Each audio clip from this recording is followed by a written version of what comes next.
Magandang umaga, Happy Mother's Day sa lahat ng mga nanay sa buong mundo at muli tayo manalangin o aming Ama.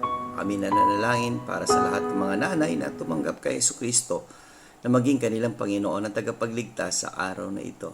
Sa pangalan ni Jesus. Amen. Well, nais natin ipagpatuloy ang pag-aaral natin sa 1 Thessalonians 5:22. Abstain from all appearance of evil. Magpigil mula sa lahat ng anyo ng masama.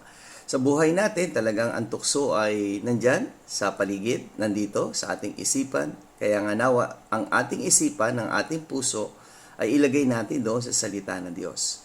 Ang salita ng Diyos ang maging pananggalang natin, maging helmet natin sa araw-araw upang sa ganon, makapamuhay tayo na naayon sa kalooban ng ating Panginoong Jesucristo. At kung meron man na hindi pa tumatanggap sa ating Panginoong Jesucristo, especially sa lahat ng mga nanay sa buong mundo, nanay, mother, tanggapin mo na si Jesus ngayong araw na ito, maging iyong Panginoon at tagapagligtas.